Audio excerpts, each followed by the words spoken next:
आइए हम अपने स्वरों को झुकाएं और जीवते परमेश्वर की आराधना में जाने से पहले हम एक छोटी सी प्रार्थना करेंगे। धन्यवाद प्रभु जी, आपकी जय जयकार, आपकी स्तुति करते हुए आपके सन्मुख अपने स्वरों को झुकाते हैं और अपने मनों को भी लगाते हैं पिता परमेश्वर, ताकि प्रभु जी आपके अनुग्रह और आपकी दया के द्वारा हम आपकी स्तुति आराधना करने पाए।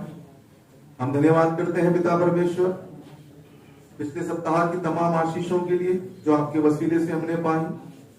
हमारी हर एक जरूरत आपके भंडार से पूरी होती रही। आपने हमको सुरक्षा दी प्रभु जी, हर खतरे, मुसीबत, बीमारी, परेशानी, महामारी से बचा के रखा। हर एक बात के लिए आपका धन्यवाद करते हैं पिताजी, और विशेष तौर से धन्यवाद देते हैं आज के दिन के लिए जिसमें एक बार फिर से आपकी करुणा हम सब पर प्रकट हुई है और हम जीवितों के बीच में पाए जाते हैं। विशेष तौर से धन्यवाद देते हैं पिताजी कि आपके भवन में सुरक्षित महफूज आप हम सबको लेकर आए। हम हर एक के लिए आपका धन्यवाद अर्पित करते हैं और प्रार्थना करते हैं उन तमाम लोगों के लिए जो मार्ग में है या आया चाहते हैं, उनको भी ले आए, वो भी आपकी छुटकर आपकी उपस्थिति में आ जाए, ताकि पिता परमेश्वर हम सब मिलकर आपकी आराधना कर सके। हमारा गीतों का गाया जाना, वचन का पढ़ा सुना जाना, गवाही दिया जाना, भेंट दिया जाना, हर एक बात पिता परमेश्वर आपके निर्देशन में किया चाहते हैं। हमारी सहायता करें, मदद करें। इस जगह के लिए आपका धन्यवाद अर्पित करते हैं, इस मिनिस्ट्री के लिए आपका धन्यवाद अर्पित करते हैं और उन तमाम जगहों के लिए प्रार्थना करते हैं प्रभु जी जहां लोग आपकी स्तुति आराधना करने के लिए एकत्रित हैं। पिता परमेश्वर हर एक उस स्थान पर आपकी उपस्थिति पाई जाए, आपकी आत्मा की भरपूरी हर एक व्यक्ति महसूस करने पाए। जो बोझ और दुख से थके हुए दबे हुए लोग प्रभु जी आपकी स्तुति आराधना करने आए, उनको आप उनके बंधनों से छुड़ाएं, उनकी मनोकामना पूरी करें और उनको अपने डील डॉलर स्वभाव में निरंतर बढ़ाते जाएं प्रभु जी। हर एक बात के लिए हम आपका धन्यवाद अर्पित करते हैं और पिता परमेश्वर आपके निर्देशन में, आपकी उपस्थिति में स्तुति से आराधना किया चाहते हैं। हमें सिखाएं और हमें पिता परमेश्वर अपनी महिमा के योग्य बनाएं। सारा आदर, इज्जत, महिमा आपको देते हुए ये विनती आपके बेटे हमारे मुझे खुदावंद यीशु मसीह के नाम से मांगते हैं, सुनिए और ग्रहण कीजिए पिता, आमीन। हम सब खड़े हो जाएंगे और परमेश्वर के नाम को धन्यवाद करेंगे उसकी गीतों के द्वारा। उन गीतों में हम अपने विश्वास को प्रकट करेंगे और परमेश्वर की बड़ाई करेंगे, क्योंकि परमेश्वर इसके सिवा हमसे और कुछ चाहता नहीं है कि हम उस पर विश्वास करें और उस विश्वास को प्रतिदिन प्रतिक्षण परमेश्वर के सामने प्रकट करते जाएं और उसकी स्तुति और आराधना, उसकी बड़ाई जो उसका स्वभाव है, जो हमारे लिए निरंतर करता है, उसके लिए उसका धन्यवाद करते हुए उसकी महिमा करते जाएं। इसी श्रृंखला में एक गीत गाएंगे, तेरा लहू देता है हमको शिकवा, तेरा लहू करता है पाप क्षमा।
चंगाई देता है।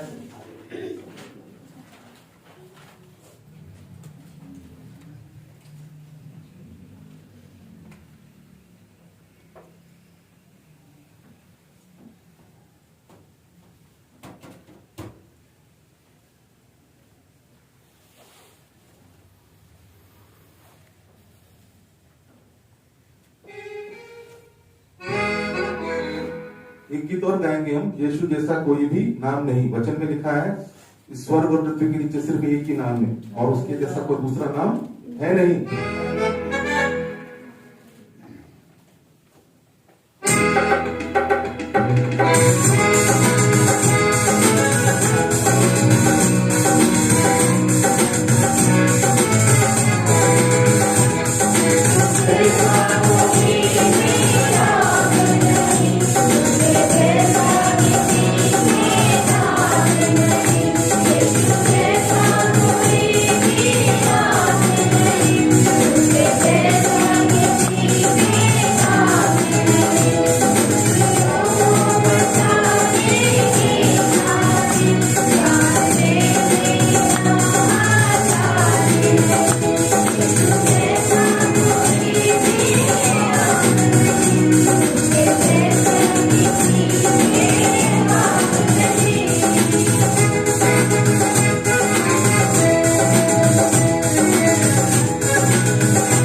हालेलुया। वास्तव में उसके ऐसा कोई नाम है ही नहीं। गीत और गाकर उसकी स्तुति करेंगे हम।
वास्तव में पिता परमेश्वर की दुआ करते हैं हमारे जीवन में हम घटते चले जाएं प्रभु जी, और आत्मिकता में आप हमारे जीवन में बढ़ते जाएं। आप हमारे सर्वोपरि हैं पिता परमेश्वर, सर्वोच्च परमेश्वर है, हम धन्यवाद अर्पित करते हैं।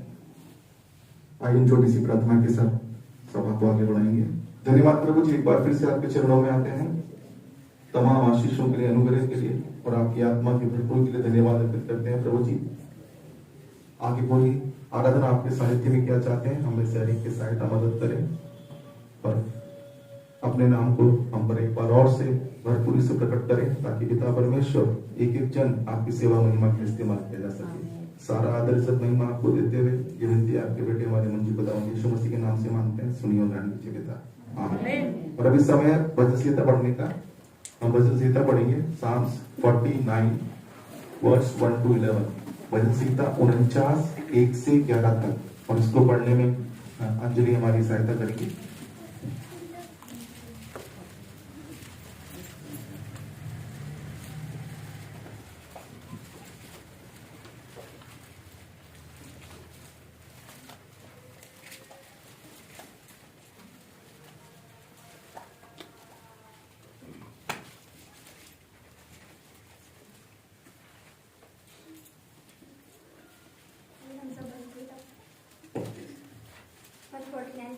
इस्राएल परमेश्वर की स्तुति करें।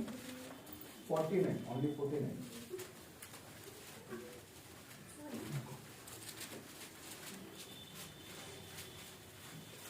धन पर भरोसा रखने की मूर्खता। हे देश देश के सब लोगों यह सुनो, हे संसार के सब निवासियों कान लगाओ। मेरे मुंह से बुद्धि की बातें निकलेंगी और मेरे हृदय की बातें समझ की होंगी। मैं नीति वचन की ओर अपना कान लगाऊंगा, मैं वीणा बजाते हुए अपनी तुलना करना शुरू करूंगा। विपत्ति के दिनों में जब मैं अड़ंगा मारने वालों की बुराइयों से घिरूं, तब मैं क्यों डरूं? जो अपनी समझ पर भरोसा रखते हैं और अपने धर्म को बैठकर पूछेंगे। उनमें से कोई अपने भाई को किसी भांति छुड़ा नहीं सकता है और न परमेश्वर को उसके बदले प्रायश्चित में कुछ दे सकता है।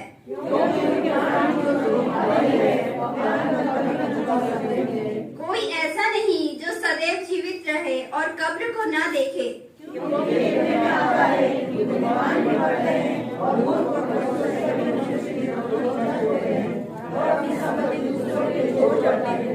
वे मन ही मन यह सोचते हैं कि 11वीं आयत हम सब मिलकर पढ़ेंगे। वे मन ही मन यह सोचते हैं कि उनका राज्य करेगा और उनकी वासी किसी भूमि का करेंगे, इसलिए वे अपनी भूमि का नाम अपने नाम पर रखते हैं। परमेश्वर ने वसीला के पढ़े जाने पर आशीष है, आमीन। आप सब बैठ सकते हैं।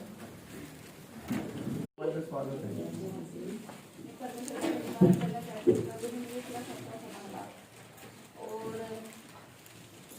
धन्यवाद करती हूँ कि मैं जिसका नाम किया है और ये दोनों यहाँ भी है। आप सबसे रिक्वेस्ट है मेरी कि इनके लिए प्रे करना, क्योंकि प्रभु ने सब कुछ दिया पर इनकी गोद अभी तक खाली है।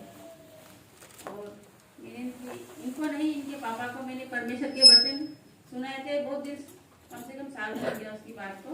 मैंने परमेश्वर का धन्यवाद करती हूँ क्योंकि मुझे आज उसका फल मिला है। और परमेश्वर का धन्यवाद करती हूँ, जब मैंने इनके पापा से बात करी थी, जब भैया से मैंने कहा था अगर आपने सब कुछ करके देखा तो एक बार मैं आपके परमेश्वर के वचनों को मैं आपकी बेटी को भी सुनाना चाहती हूँ, और उनको अगर उनका विश्वास है इन चीज़ों में तो मैं उनको चर्च में ले जाना चाहती हूँ। तो परमेश्वर का धन्यवाद करती हूँ। इन्होंने भी, मैंने इनसे कहा आप दोनों ही जोड़े से आना परमेश्वर के भवन में, और मैंने वचन की सारी बातें इनको सुनाई इनके पापा को, और जैसे मैंने इनके पापा को कहा वैसे ही इनके पापा ने इनको बताया। मैं परमेश्वर का धन्यवाद करती हूँ।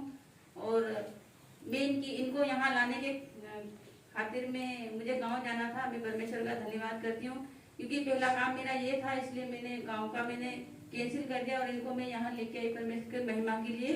और आप सब इनके लिए प्रार्थना करना कि जो ये परमेश्वर के भवन में आने के लिए इन्होंने चाहा है, परमेश्वर इनको सब कुछ दे और इनकी विश्वास को बढ़ाए, क्योंकि हमारे में हम सिर्फ दुआ प्रार्थना करते हैं।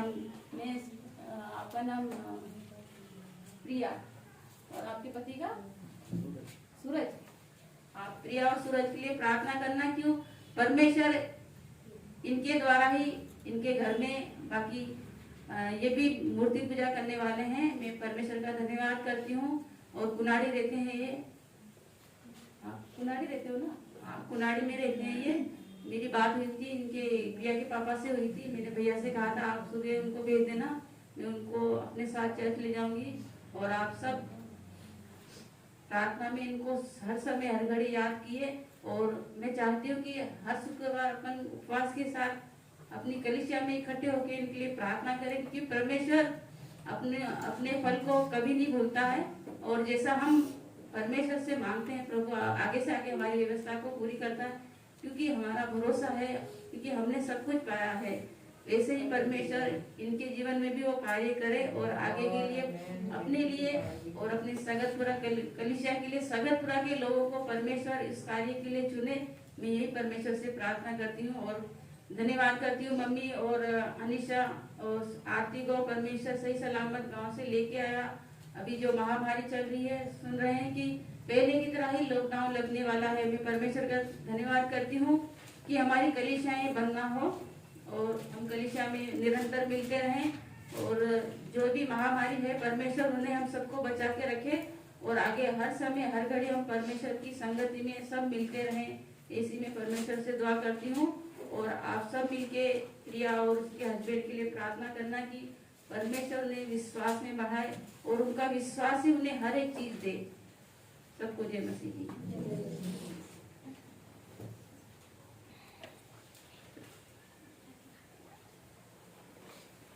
सबको जय मसीह की। मैं भी मेरे जीव परमेश्वर को धन्यवाद देती, परमेश्वर ने मुझे, मेरे परिवार को और हम सबको यहाँ पे जितने हम सबको संभाला। और परमेश्वर ने मेरे इस हफ्ते में, पिछले हफ्ते में 2 हफ्ते हो गए, परमेश्वर ने मेरे जीवन में खांसी जुकाम था और भी मुझे कई दर्द थे और गले में। एक दिन तो ऐसा लग रहा है कि मेरी सांस रुक रही, पर मैं प्रार्थना की प्रभु। और बेर का तेल था जो मेरे घर में अंकल आंटी ने किया था, मैं परमेश्वर का धन्यवाद, मैंने उसको डाला मुंह में और परमेश्वर से कहा प्रभु तेरा लहू मुझे चंगाई देता। मैं परमेश्वर का धन्यवाद देती हूँ, मुझे उस समय चंगाई दिया, क्योंकि मैं दवाएं ज्यादा नहीं खाती हूँ। परमेश्वर ने मुझे चंगाई दिया। और मैं 15 साल बाद, जैसे पहले करा था, उस 15 साल के बाद उसी जगह पे गई हूँ। मैं उस भाई का नाम बोला था कि उस भाई के लिए प्रार्थना करें, उसके बेटे के लिए, लेकिन वो बेटा शांत हो गया है। सब लोग प्रार्थना करें उस भाई के लिए। उसका एक बेटा है, उसके परिवार जो बाकी है, परमेश्वर के वचन को सुने। और मैं परमेश्वर का धन्यवाद देती हूँ। मेरे पास नित्य भजन संगीता और नित्य वचन जो नया नियम था वो था नहीं, मुझे मिला नहीं, लेकिन मैं चाहती हूँ वहाँ, मुझे लगता है कि परमेश्वर ने मुझे वहाँ भेजा है। मैं अपने कामों के साथ साथ मैं स्टेशन गई, स्टेशन से 20-22 बाइबिल लेके आई, नया नियम। मैं परमेश्वर का धन्यवाद देती हूँ। सब लोग प्रार्थना करें कि जहाँ परमेश्वर का कार्य शुरू होता है तो शैतान भी उनका कार्य शुरू करता है, लेकिन मैं सब लोग मेरे लिए प्रार्थना करें, मैं वहाँ वचन बांटूं और परमेश्वर के नाम की महिमा होने पाए। और अनु भैया के लिए प्रार्थना करें। मैं 2 हफ्ते से बोल रही हूँ, भैया के घर जा रही, भैया मिल नहीं रहा, जयपुर गया है, क्योंकि उन्होंने उनके मुंह से कहा था दीदी मैं भी एक आपके भवन में आऊंगा। और परमेश्वर को भी, वो बहुत अच्छे इंसान है, लॉकडाउन में एक पार्षद बने हैं उन्होंने हमारे लॉकडाउन में। परमेश्वर ने उन्हें रखा था, सब लोगों को, सबके लिए उन्होंने भलाई की। उन्होंने एक दिन चुनाव में जब खड़े, उन्होंने कहा दीदी मैं एक दिन जरूर आऊंगा, एक दिन क्या मैं भी परमेश्वर के बारे, वोट के बारे में जानूंगा। तो उनके लिए प्रार्थना करें, सब याद करके वो अगले संडे आने पाए।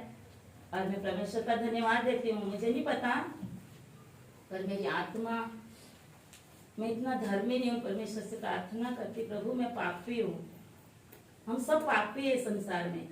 मैं प्रार्थना करती थी प्रभु हमारे चर्च में ऐसे कोई भाई बहन जो नए आए, इसी हफ्ते में प्रार्थना कर रही थी, मुझे लग रहा था कि परमेश्वर की कोई इस हफ्ते में आए।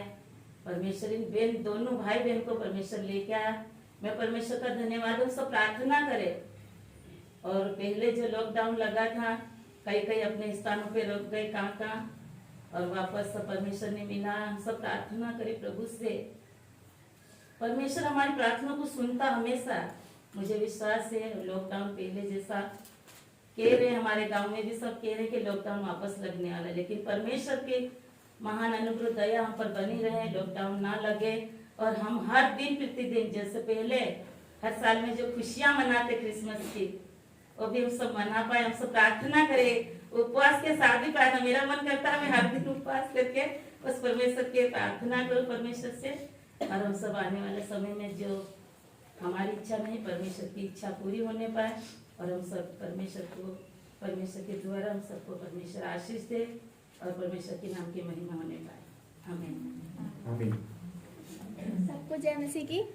जय मसीह। मैं भी परमेश्वर का धन्यवाद देती हूँ। परमेश्वर ने मुझे संभाल कर रखा और पूरे साल भर संभाल के रखा। 27 नवंबर का मेरा जन्मदिन था। परमेश्वर ने मुझे मेरी हर ज़रूरतों को पूरा किया, इसलिए मैं परमेश्वर का धन्यवाद देती हूँ। और पूरे साल भर मुझे हर बीमारी मुसीबत से बचाया, इसलिए मैं परमेश्वर का धन्यवाद देती हूँ। और उसकी महिमा के लिए मैं एक आयत बोलना चाहती हूँ। हे परमेश्वर, तूने हमको त्याग दिया और हमको तोड़ डाला है। तू क्रोधित हुआ और फिर हमको ज्यों का त्यों कर दिया। तूने पृथ्वी को कपवाया और फाड़ डाला है, उसकी दरारें भर दे क्योंकि वो डगमगा रही हैं। तूने अपनी प्रजा को बड़ा कठिन दुख भुगताया है। तूने उन्हें डगमगाने वाला दाखमधु पिलाया है। तूने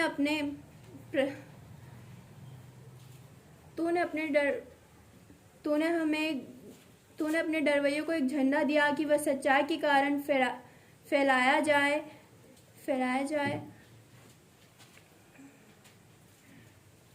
तो अपने दाहिने हाथ से हमें बचा ले और हमारी सुन ले कि तेरे प्रिय छुड़ाए जाए। आमीन।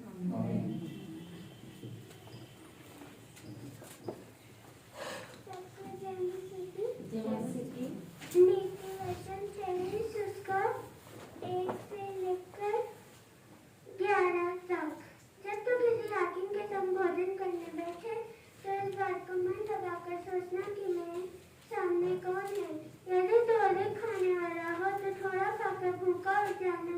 उसके स्वादिष्ट भोजन वस्तुओं की लालसा न करना, क्योंकि वह धोखे का भोजन है। धन्य होने के लिए परिश्रम न करना, न अपनी समझ का भरोसा छोड़ना। क्या तू अपनी दृष्टि उस वस्तु पर लगाएगा जो है ही नहीं? वह उकाब पक्षी के समान पंख लगाकर निसंदेह आकाश की ओर उड़ जाता है। जो डाल से देखता है उसकी रोटी ना खाना और ना उसकी स्वादिष्ट भोजन वस्तुओं की लालसा करना, क्योंकि जैसा वह अपने मन में सोचता है वैसा वह आप है। जो कोट तूने खाया है उसे उगलना पड़ेगा और तू अपनी मीठी बातों का फल खोएगा। पुरानी सीमाओं को ना बढ़ाना और ना अनाथों के खेत में घुसना, क्योंकि उनका लड़ने वाला सामर्थी है। उनका मुकदमा तेरे संग वही लड़ेगा। आमीन। सबको जय मसीह की। मैं सबसे पहले मैं जी परमेश्वर को धन्यवाद देता हूँ। परमेश्वर ने सम्मान के रखा, इसलिए परमेश्वर की महिमा के लिए एक आयत बोलना चाहता हूँ। भजन संहिता 98। यहोवा के लिए एक नया गीत गाओ, क्योंकि उसने आश्चर्य कर्म किए। उसके दाहिने हाथ और पवित्र भुजा ने उसके लिए उद्धार किया। यहोवा ने अपने किए हुए उद्धार को प्रकाशित किया। उसने अन्य जातियों की दृष्टि में अपना धर्म प्रकट किया। उसने इजराइल के घराने पर की अपनी करुणा और सच्चाई की सुधि ली, और पृथ्वी के दूर दूर देश ने हमारे परमेश्वर का किया हुआ उद्धार देखा। है सारी पृथ्वी के लोगों, यहोवा का जय जयकार करो, उत्साह पूर्वक जय जयकार करो और भजन गाओ। वीणा बजाकर यहोवा का भजन गाओ, वीणा बजाकर भजन का स्वर सुनाओ। तुरहिया और नरसिंगे फूक फूक कर यहोवा राजा का जय जयकार करो। समुद्र और उसकी सब वस्तुएं गरज उठे, जगत और उसके निवासी महाशब्द करें। नदियां तालियां बजाए, पहाड़ मिलकर जय जयकार करें, क्योंकि वो क्योंकि वह पृथ्वी का न्याय करने को आने वाला है। ये सब उसके सामने हो, ये यहोवा के सामने हो, क्योंकि वह पृथ्वी का न्याय करने को आने वाला है। वह धर्म से जगत का और सच्चाई से देश के लोगों का न्याय करेगा। आमीन। सबको जय मसीह की। मैं परमेश्वर का धन्यवाद देती हूँ, परमेश्वर ने मुझे और आप सबको यहाँ सही सलामत लेके आया, उसकी महिमा के लिए कैद बोलना चाहूंगी। भजन संगीता 119 उसका 49 से 56 तक। जो वचन तूने अपने दास को दिए हैं उसे स्मरण कर, क्योंकि तूने मुझे आशा दी है। मेरे दुख में मुझे शांति उसी से हुई है, क्योंकि तेरे वचन के द्वारा मैंने जीवन पाया है। अभिमानियों ने मुझे अत्यंत झट्टे में उड़ाया है, तो भी मैं तेरी व्यवस्था से नहीं हटा। हे यहोवा, मैंने तेरे प्राचीन नियमों को स्मरण करके शांति पाई है। जो दुष्ट तेरी व्यवस्था को छोड़े हुए हैं, उनके कारण मैं संताप से जलता हूँ। और जहाँ मैं परदेशों का रहता हूँ, वहाँ तेरी विधियाँ मेरे गीत गाने का विषय बनी है।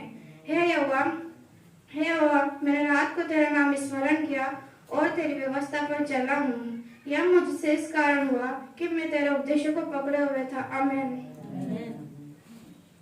मैं सबसे पहले अपने जीवित परमेश्वर को धन्यवाद करती हूँ। मुझे और मेरे छोटे से परिवार को पूरे सप्ताह भर संभाला, मुझे यहाँ भवन में आने का अवसर दिया और मेरी फैमिली से मिलने का मुझे मौका दिया। मैं परमेश्वर का धन्यवाद करती हूँ। कल 11:30 बजे मैं अपने प्लांट से बाहर निकल के धूप में बैठने गई, तो वहाँ पे एक अंकल आए, बोला बेटा आपका चर्च कब खुलता है? तो मैंने बोला हमारा चर्च 9 बजे खुलता है, कि मैं भी आना चाहता हूँ। काफ़ी लोगों ने बोला है परमेश्वर उनके जीवन में काम करे, ताकि वो इस भवन को, मेरे जीवित परमेश्वर को देखने पाए। पिता परमेश्वर उनके जीवन में कार्य करे। आप सब लोग मिलके उनका नाम तो नहीं जानती, लेकिन मैं वो सब मेरे को बेटी कह के बोलते हैं। वो सब लोग कहते हैं कि बेटा जैसे आप लोग चर्च में जाते हो, हम भी देखना चाहते हैं आपके चर्च को। मैं दुआ करती हूँ परमेश्वर आप लोग भी दुआ करना, ताकि वो सब लोग परमेश्वर के भवन में आना चाहते हैं तो परमेश्वर उनको भवन में लेके आए। सबको जय मसीह। और कोई जो गवाही देना चाहता है? मैं भी परमेश्वर पिता का धन्यवाद अर्पित करता हूँ कि उसने मुझे और मेरे परिवार को पूरे सप्ताह भर संभाल के रखा। हमारी सारी जरूरतें पूरी हो पाई।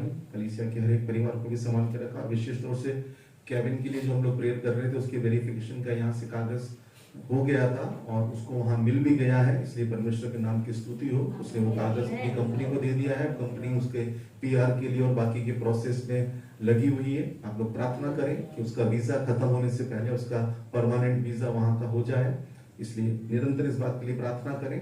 और आगे उसकी शादी से संबंधित जो भी मैंने प्रेयर रिक्वेस्ट दिया है, परमेश्वर की जब भी योजना हो उसके अनुसार उस ठहराए हुए नियत समय पर परमेश्वर के भवन में सारे नियम और विधि के अनुसार उसका विवाह होने पाए। आइए हम प्रार्थना करें। धन्यवाद प्रभु जी, एक बार फिर से आपके चरणों में आते हैं, क्योंकि पिता परमेश्वर आप अनुग्रहकारी, दयालु और पिता परमेश्वर विलंब से क्रोध करने वाले परमेश्वर हैं। आपकी दृष्टि पिता परमेश्वर सदैव पृथ्वी पर लगी रहती है, और जो आपको ढूंढ रहे हैं प्रभु जी, जो आपको खोज रहे हैं और जिनका मन पिता परमेश्वर आपकी ओर लगा हुआ है, हम पिता परमेश्वर उनके लिए आपसे विनती प्रार्थना करते हैं, क्योंकि आप पिता परमेश्वर हमेशा उन पर दृष्टि रखते हैं। हम विशेष तौर से प्रार्थना करते हैं प्रभु जी, आज आए हुए तमाम लोगों के लिए, इनकी गवाहियों के लिए प्रभु जी, जो पिता परमेश्वर उन्होंने आपके भवन में दी है, इनकी सहायता मदद की, अनुग्रह किया है प्रभु जी, इनकी जरूरतों को पूरा किया है। या पिता परमेश्वर जैसा आपका वचन में लिखा है पिता परमेश्वर, आपका वचन हमको बताता है कि जब हम दूसरों के लिए प्रार्थना करते हैं तो हमारी प्रार्थना पिता परमेश्वर सबसे पहले खुशियां और पिता परमेश्वर आशीष हमारे परिवारों में आती है। हम धन्यवाद करते हैं प्रभु जी कलीसिया के तमाम लोगों के लिए, जिनको आपने ऐसा मन दिया है कि वो अपने लिए नहीं वरन पिता परमेश्वर अपने आसपास अपने संपर्क में आने वाले हर एक दुखी, मुसीबत और जरूरतमंद व्यक्ति के लिए प्रार्थना करना सीख रहे हैं प्रभु जी। आप बहुतायत की आशीष उनको दें और सहायता करें, मदद करें। आने वाले दिनों में पिता परमेश्वर वो प्रार्थनाएं आप तक पहुंच सके और उनका उत्तर पिता परमेश्वर आपके हाँ और आमीन के द्वारा हमको मिल सके। हम विशेष रूप से धन्यवाद देते हैं पिता परमेश्वर इस जोड़े के लिए, पिता परमेश्वर प्रिया और सूरज के लिए प्रभु जी, जो पिता परमेश्वर आपकी आत्मा की सामर्थ्य के द्वारा आपने इनसे बात की और उनको ऐसा मन दिया है पिता परमेश्वर कि आप पर विश्वास करें या आपके भवन में आए। इनकी जो भी आवश्यकता है प्रभु जी आप जानते हैं क्योंकि आपके वचन में लिखा है, मांगोगे तो तुम्हें मिलेगा, तुम ढूंढोगे तो पाओगे, और खटखटाओगे तो तुम्हारे लिए खोला जाएगा। जब हम सांसारिक मनुष्य होकर के पिता परमेश्वर अपने संतानों को उनके मांगने पर कुछ भी अच्छे से अच्छी वस्तु देने की कोशिश करते हैं, तो पिता परमेश्वर आप तो हमारे स्वर्गीय पिता हैं। आप हमारी हर एक आशीषों को, हमारी जरूरतों को, सारी बातों को आप जानते हैं पिता परमेश्वर। लेकिन आपका एक नियत समय है, आपकी एक नियत योजना है पिता परमेश्वर, उसके अनुरूप आप सब कुछ प्रदान करते हैं। हम सूरज और प्रिया के लिए प्रार्थना करते हैं प्रभु जी, आप इनसे अपने वचन के द्वारा बातचीत करें, और पिता परमेश्वर इनका विश्वास जैसा है उस विश्वास के अनुसार प्रभु जी इन पर आप अपने आप को प्रकट करें, और पिता परमेश्वर दिन प्रतिदिन इनका भरोसा आप पर होता चला जाए, और आपकी आज्ञाओं पर, आपके वचनों पर विश्वास करते हुए ये वो सारी बातें पा सके पिता परमेश्वर, जिसको देने के लिए आपने संपूर्ण मानव जाति के लिए अपने आप को बलिदान किया है। आप सिर्फ और क्रिश्चियन लोगों के या मसीह लोगों के लिए पिता परमेश्वर बलिदान नहीं हुए, आप संसार के हर एक व्यक्ति के लिए, जिसको आपने रचा है, बनाया है, चाहे वो किसी भी देश का हो, किसी भी जाति का हो, किसी भी धर्म का मानने वाला हो, लेकिन प्रभु जी उसकी रचना सिर्फ और सिर्फ आपने की है, और आप उसकी हर एक भलाई के लिए पिता परमेश्वर योजनाएं बनाकर देने वाले परमेश्वर हैं। इसलिए प्रभु जी इस जोड़े के लिए जो भी आपकी योजना है भविष्य में पिता परमेश्वर, वो पूरी होने के लिए हम आपसे विनती प्रार्थना करते हैं। ये पवित्र संगति में बने रहे, कलीसिया के लोगों के साथ मिलजुल कर, हिलजुल कर पिता परमेश्वर आपके वचन को सुनकर, सीख कर, उस पर विश्वास करके, विश्वास के रूप अपने जीवन को जी करके पिता परमेश्वर दिखाएं, ताकि पिता परमेश्वर इनकी जरूरतें पूरी हो सके। आगे की पूरी आराधना आपके सानिध्य में किया चाहते हैं। कैबिन के लिए धन्यवाद करते हैं पिता परमेश्वर, उसका वेरिफिकेशन हो सका, उसका कागज बिल्कुल समय और उसके अनुरूप पिता परमेश्वर आपने वहां पर पहुंचाया, इसके लिए आपका धन्यवाद। और भी प्रार्थनाओं का जवाब आपने दिया प्रभु जी, उसके लिए आपका धन्यवाद। आने वाले दिनों में पिता परमेश्वर जब उसका पीआर का प्रोसेस में है पिता परमेश्वर, वो समय पर होने के लिए हम आपसे हाथ जोड़कर विनती प्रार्थना करते हैं। इंटरनेशनल पोर्टल्स खुलने के लिए प्रार्थना करते हैं। इस कोरोना महामारी को पिता परमेश्वर समाप्त होने के लिए हम आपसे विनती प्रार्थना करते हैं, ताकि पिता परमेश्वर जो पूरी दुनिया इससे भयभीत है, परेशान है, और पिता परमेश्वर हमारी सबकी अर्थव्यवस्था और सब कुछ पिता परमेश्वर बिगड़ गया है, डावाडोल है पिता परमेश्वर, वो सब कुछ ठीक होने के लिए हम आपसे विनती प्रार्थना करते हैं, क्योंकि हम जानते हैं पिता परमेश्वर जब जब सृष्टि बिगड़ती है उसको आप ठीक करने के लिए पिता परमेश्वर कुछ न कुछ करते हैं। आज हम जानते हैं पिता परमेश्वर हम सब आपसे भटक गए, आपसे दूर चले गए, सिर्फ धर्म दिखाने के लिए हो गया है पिता परमेश्वर। एक बाहरी चादर हमने ओढ़ रखी है, लेकिन पिता परमेश्वर अंदर से हमारा मन आप में लगता नहीं है। इसलिए होने दीजिए पिता परमेश्वर के इन दिनों में जब दुख मुसीबत और संकट में भी आपने हमको संभाल के रखा है, स्थिर रखा है प्रभु जी, तो हम पिता परमेश्वर अपने कामों को जांच सकें, सुधर सकें, सुधार सकें पिता परमेश्वर, आपके योग्य फल ला सकें। सारा आदर इज्जत महिमा आपको देते हुए आगे की पूरी आराधना आपके सानिध्य में किया चाहते हैं। आगे जब परमेश्वर का वचन आपके दास के द्वारा दिया जाता है प्रभु जी, तो आप हर एक की सहायता करें, मदद करें, और आत्मा के द्वारा हम सबसे बातचीत करें। ये विनती आपके बेटे हमारे मुझे खुदा यीशु मसीह के नाम से मांगते हैं, सुनिए और ग्रहण कीजिए पिता, आमीन। और अभी समय है कि हम परमेश्वर के वचन को सुनेंगे। मैं रिक्वेस्ट करूंगा पास्टर जॉन स्टीवनसन से कि वो आए परमेश्वर के वचन को हमारे मध्य में रखें।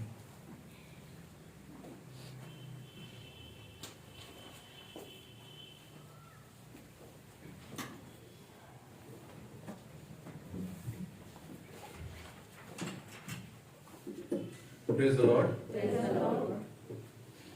परमेश्वर का धन्यवाद हो, उसने मुझे एक और अवसर दिया उसके वचनों को सुनाने के लिए, बांटने के लिए। और आज का वचन विश्वास के ऊपर है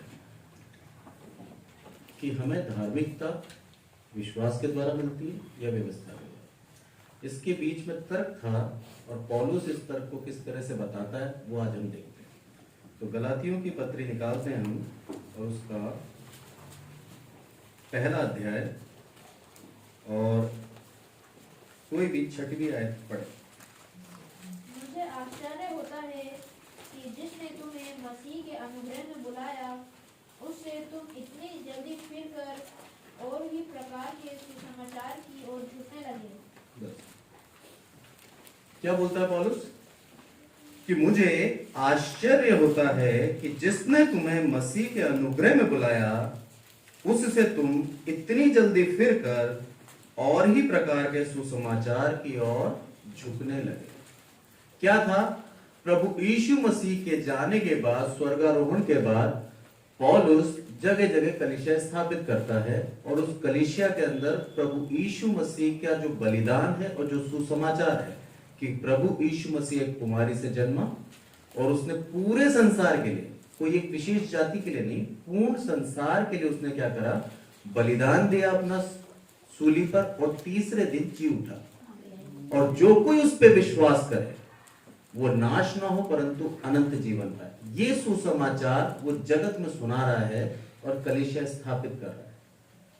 यहां पर क्या होता है गलातियों के अंदर, जो विश्वासी लोग हैं वो किस तरफ भाग रहे हैं कि यदि हम यहूदियों की तरह व्यवस्था का पालन करेंगे तो हमें धार्मिकता मिलेगी।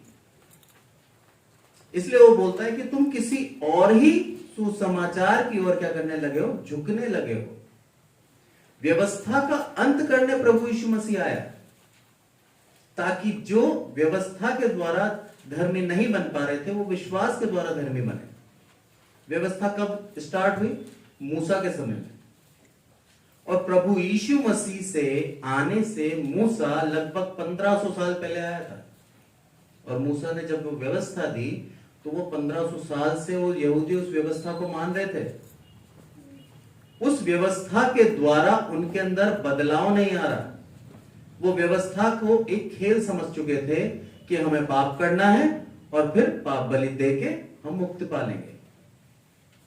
इसीलिए प्रभु यीशु मसीह आया, और ये सिर्फ एक विशेष जाति के लिए तय थी, पूरे जगत के लिए नहीं थी। व्यवस्था सिर्फ यहूदियों के लिए थी। पर जब प्रभु यीशु मसीह आया इस पृथ्वी पर तब उसने देखा कि संसार के अन्य जातियां भी, जो दूसरी जातियां हैं, ये भी इस अनंत जीवन यानी कि स्वर्ग राज्य जाने का अधिकार रखती हैं। अब व्यवस्था का उल्लंघन नहीं है ये व्यवस्था के ऊपर एक और, जैसे बोलते हैं ना अपन, एक नई और आज्ञा डाली। परमेश्वर का विरोध नहीं कर सकता था प्रभु यीशु मसीह। उसने क्या बोला कि यदि तुम मुझ पर विश्वास करते हो तो तुम क्या करोगे, अनंत जीवन पाओगे। ये कलीसिया वाले किसकी ओर भाग रहे हैं? व्यवस्था के पीछे भाग रहे हैं। इसके पीछे इनका आर्थिक लाभ भी हो सकता है। एक सोच है मेरी कि व्यवस्था का यदि हम पालन करें, मूसा की व्यवस्था का, तो मूसा की व्यवस्था में 10 आज्ञाएं नहीं है, उसके अलावा भी बहुत सी आज्ञाएं हैं। उसने व्यवस्था विवरण में, लेवी व्यवस्था के अंदर बहुत ढेर सारी आज्ञाएं दी है कि हमें पाप बलि चढ़ानी है, हमें बर्न बलि चढ़ानी है, हमें पूर्ण जो भी पहला फ्रूट होता है उसकी बलि चढ़ानी है। ऐसे करके 13 तरह के ऑफरिंग्स हैं जो उस समय दिए जाते थे। क्यों दिए जाते थे? क्योंकि लेवी गोत्र को परमेश्वर ने नियुक्त कर दिया था कि तुम्हें सिर्फ और सिर्फ मेरी ही आराधना करनी है, और जो भी बनेगा इसके अंदर से वो लेवी गोत्र में से बनेगा। तो उनके खाने पीने का, उनकी सारी चीजों की व्यवस्था किसको करनी थी? परमेश्वर को करनी थी, क्योंकि वो परमेश्वर के दास है।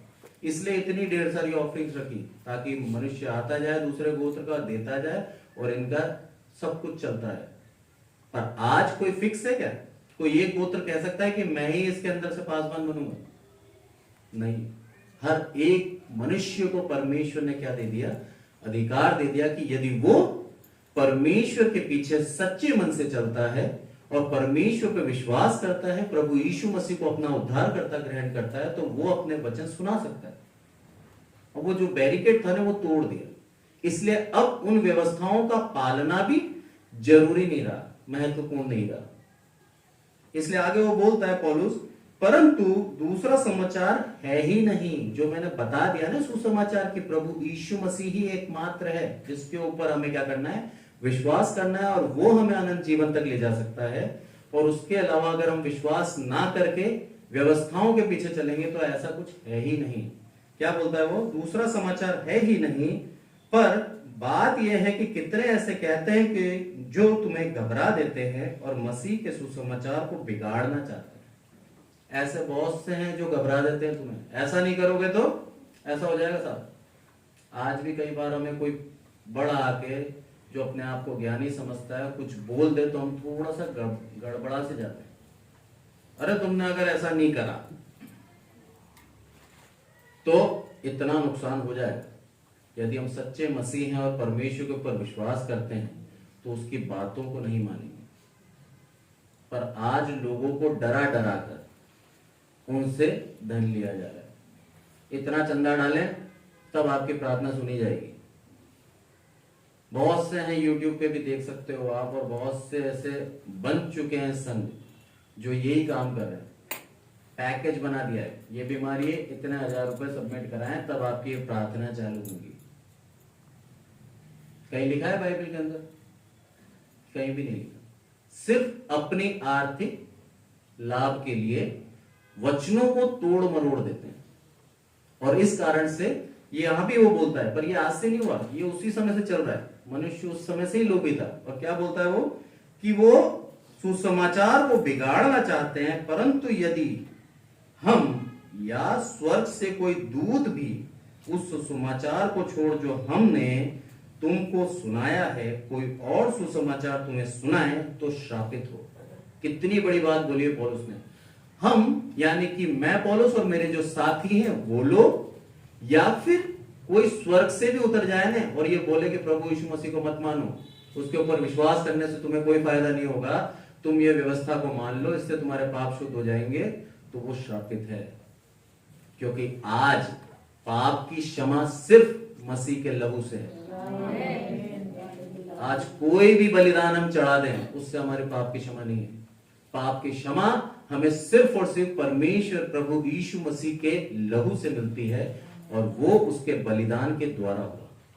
अगर वो बलिदान नहीं देता तो आज हमारे पास ये सौभाग्य नहीं होता कि हम स्वर्ग राज्य में जा सके। इसलिए बहुत बड़ा परमेश्वर के पुत्र प्रभु यीशु मसीह ने हमारे को एक दान दिया है कि हम भी स्वर्ग राज्य जा सके।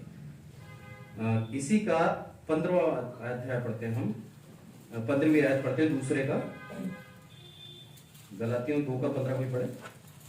हम तो जन्म से यहूदी हैं और पापी अन्य जातियों में से नहीं। हम तो जन्म से ही क्या है? यहूदी। कौन बोल रहा है? पौलुस बोल रहा है। अरे तुम जिस शिक्षा के पीछे भाग रहे हो, वो शिक्षा छोड़ के तो हम यहां पर आए हैं। पौलुस ने क्या करा? यहूदी मत का था, प्रभु यीशु मसीह के मानने वालों को मारता था, उनको सताता था कि तुम ये गलत विश्वास करते हो। जब उसके ऊपर प्रकाशन हुआ प्रभु यीशु मसीह का, उसे पता लगा कि यही सच्चा प्रभु है, उसके बाद उसने सब छोड़ दिया। बोलता है मैं तो छोड़ के प्रभु यीशु मसीह पे विश्वास कर रहा हूं, और तुम क्या कर रहे हो? इस विश्वास को छोड़ के व्यवस्था में जा रहे हो। अरे 1500 साल बीत गए, 1500 साल से मनुष्य नहीं सुधरा इस व्यवस्था के द्वारा। अब प्रभु यीशु मसीह के लहू से सुधरेगा, उसी के द्वारा उद्धार होगा उसका। इस चीज को विश्वास करो, इसके पीछे चलो। अपने आप को, अपने जीवन को गड़बड़ाहट में मत डालो, भटको मत रास्ते से। क्योंकि जब हम प्रभु यीशु मसीह पे विश्वास करते हैं और उसके पीछे पीछे चलना चाहते हैं, तो शैतान आता है और क्या करता है? हमको हमारे पाथ से अलग कर देता है, हमारे जो मार्ग है उस मार्ग से भटकाना चाहता है, ताकि हम प्रभु यीशु मसीह के नजदीकी में ना जा सके। इसलिए वो बोलता है कि हम तो जन्म से ही क्या है? यहूदी हैं, और पापी अन्य जाति में से नहीं है, क्योंकि उस समय सिर्फ यहूदियों को आशीषित कर रखा था, हमारी तो कहीं गिनती ही नहीं थी।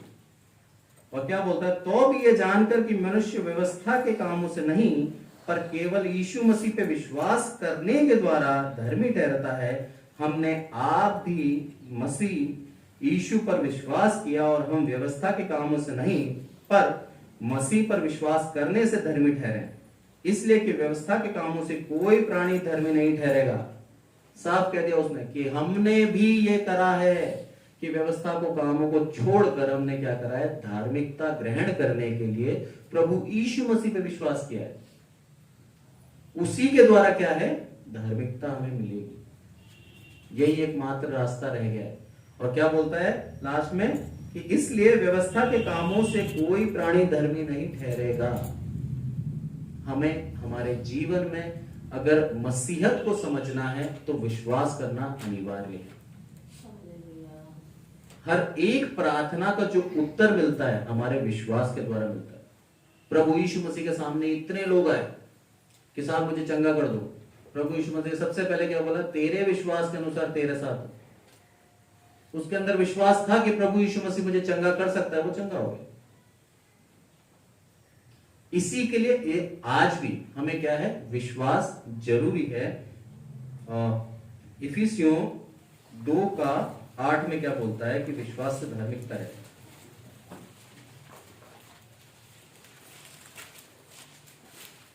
क्योंकि विश्वास के द्वारा अनुग्रह ही से तुम्हारा उद्धार हुआ है, और यह तुम्हारी ओर से नहीं वरन परमेश्वर का दान है।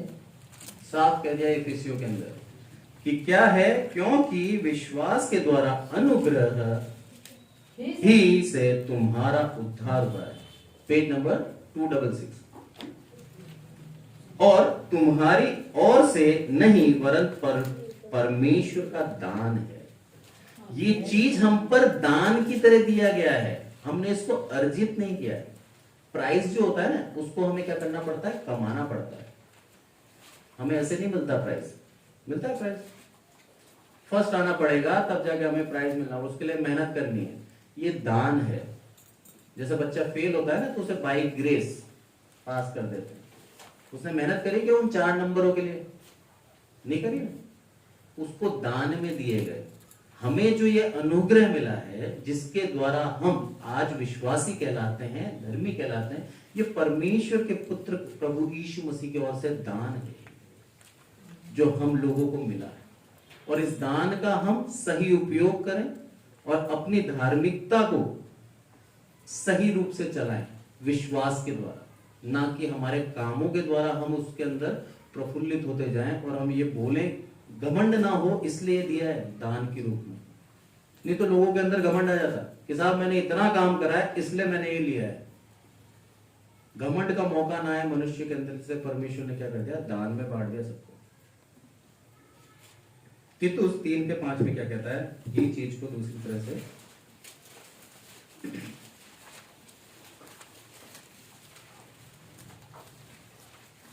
तो उसने हमारा उद्धार किया और वह धर्म के कामों के कारण नहीं जो हमने आप किए, पर अपनी दया के अनुसार नए जन्म के स्नान और पवित्र आत्मा के हमें नया बनाने के द्वारा। हमें क्या करा उसने हमारा उद्धार किया। तीतुस 3:5 यह धर्म के कामों के कारण नहीं, यहां साफ कह दिया है कि धर्म के कामों के कारण हमें उद्धार नहीं मिला है, हमें उसके अनुग्रह से उद्धार मिला है। Page number 300। और क्या कहा है, अपनी दया के अनुसार नए जन्म के स्नान और पवित्र आत्मा के हमें नए बनाने के द्वारा। उद्धार किसके हिसाब से मिला, नए जन्म के स्नान, ये बपतिस्मा के बारे में बोला जब हम निकलते हैं ना बाहर, और पवित्र आत्मा के उद्धार के द्वारा। पवित्र आत्मा ने हमें क्या कर दिया, नया बनाते जा रही है। हम खुद अपने सामर्थ्य से कोई भी काम नहीं कर सकते धार्मिकता के लिए। प्रभु के वचन भी हम नहीं सुना सकते जब तक पवित्र आत्मा हमें अगुवाई ना करे, नहीं कर सकते। क्योंकि इस चीज को साफ कहता है ये गलातियों 1:1 में पौलुस की, जो ना मनुष्य की ओर से और ना मनुष्य के द्वारा वरन यीशु मसीह और परमेश्वर के द्वारा जिसने उसको मरे हुओं में से जिलाया है प्रेरित है। वो क्या बोलता है, मैं प्रेरित कब बना, मेरे को मनुष्य ने नहीं बनाया, ना ही मनुष्य के द्वारा मेरे को नियुक्त करके कहीं बिठा दिया गया, मेरे को परमेश्वर ने खुद नियुक्त करा है। प्रेरित मैं तब बना हूं। तो हम जो कि प्रभु यीशु मसीह के वचनों को सुनाते हैं, ये अपनी सामर्थ्य से नहीं कर सकते हैं। प्रभु यीशु मसीह का आत्मा, जो पवित्र आत्मा हमें दिया जाता है, उसके द्वारा हमारे मुंह खुलते हैं और हम वचनों को बांटते जाते हैं। और यही चीज हम में से हर एक करता है। जब तक हमारे अंदर वो पवित्र आत्मा नहीं होगी तो हम उसके वचन नहीं बांट सकते। हम ये कोट नहीं कर सकते कि परमेश्वर का पुत्र प्रभु यीशु मसीह ही हमारे पापों के लिए मरा और उसी के द्वारा हमें उद्धार मिलेगा। ये सिर्फ और सिर्फ जब होगा जब हम उसकी पवित्र आत्मा से आशीषित हैं। ये विश्वास ना केवल नए नियम में है, पुराने नियम में भी हबक्कुक की किताब में विश्वास के बारे में दे रखा है। उसको हम देखें तो दूसरा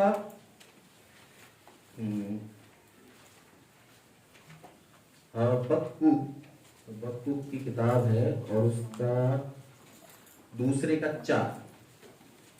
देख उसका मन फूला हुआ है और उसका मन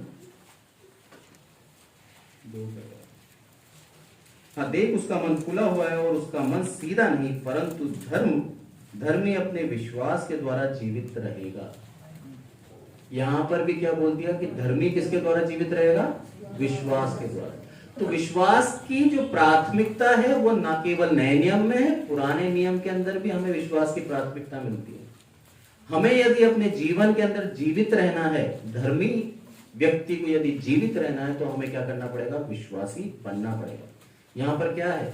हबक्कुक क्वेश्चन करता है परमेश्वर से कि हे परमेश्वर, जो तूने बेबीलोन के अंडर में हमें कर दिया है, जो हम विनाश होए जा रहे हैं, हम गुलामी में आ चुके हैं, क्या तू ऐसे विश्वासघाती लोगों के बीच में हमें ऐसे छोड़ देगा?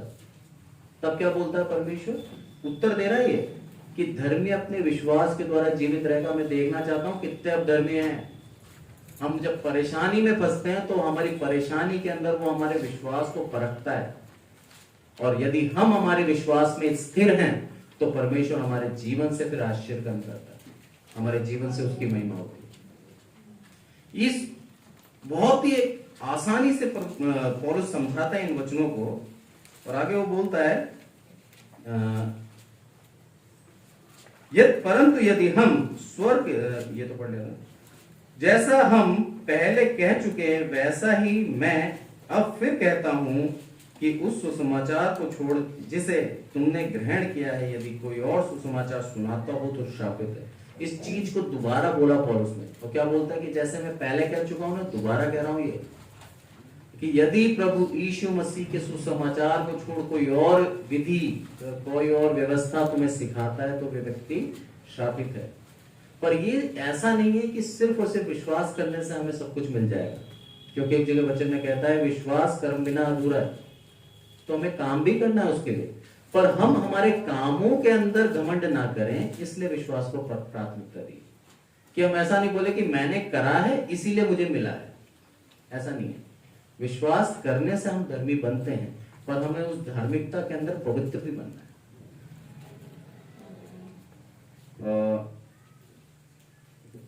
17वीं आयत कहती है इसकी, गलतियों 2:17, हम जो मसीह में धर्मी ठहरना चाहते हैं तो आप ही पापी निकले, तो क्या मसीह का सेवक?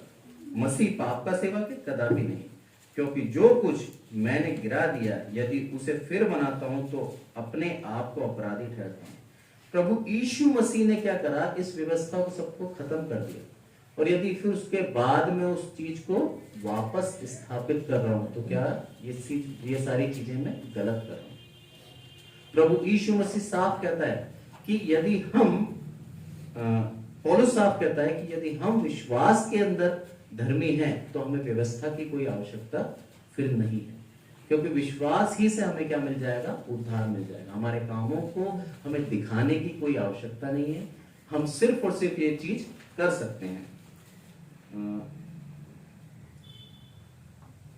19वीं कहती है, मैं तो व्यवस्था के द्वारा व्यवस्था के लिए मर गया कि परमेश्वर के लिए जीऊं, और मैं मसीह के साथ क्रूस पर चढ़ाया गया हूं, और अब मैं जीवित नहीं रहा, मसीह मुझ में जीवित है, और मैं शरीर में अब जो पवित्र हूं तो केवल उस विश्वास से जीवित हूं जो परमेश्वर के पुत्र पर है, जिसने हम मुझसे प्रेम किया और मेरे लिए अपने आप को दे दिया। यहाँ साफ कहता है वो कि वह तो व्यवस्था के द्वारा व्यवस्था के लिए मर गया। मैं यहूदी था और उसके बावजूद भी मैंने क्या करा? व्यवस्था के द्वारा मैं उस व्यवस्था में खत्म हो चुका हूं, और मैं व्यवस्था के द्वारा जीवित नहीं हूं। मैं सिर्फ और सिर्फ प्रभु यीशु मसीह के प्रेम से और उसके ऊपर विश्वास रखने से मैं जीवित हूं। और आगे बोलता है वो कि मैं परमेश्वर के पुत्र पर, जो परमेश्वर के पुत्र पर है, क्या विश्वास किसके ऊपर है? परमेश्वर के पुत्र पर है, जिसने मुझसे प्रेम किया और अपने आप को दे दिया। यही है सुसमाचार आज भी, कि हमें प्रभु यीशु मसीह के ऊपर विश्वास रखना है और उससे प्रेम रखना है, और उसी के द्वारा हमें क्या करना है? उसी विश्वास के द्वारा हमें उद्धार मिलेगा। धन्यवाद। Praise God.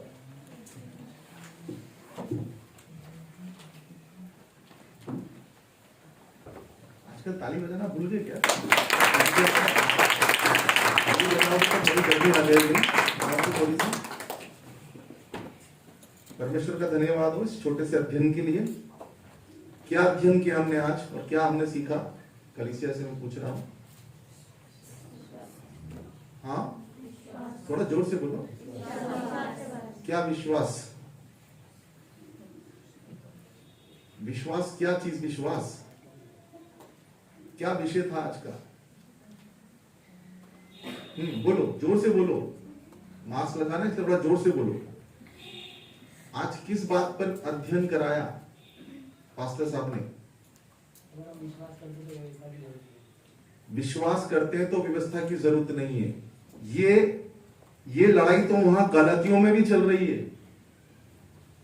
लेकिन इसका जो निचोड़ है वो क्या सीखा हमने, ये विषय था।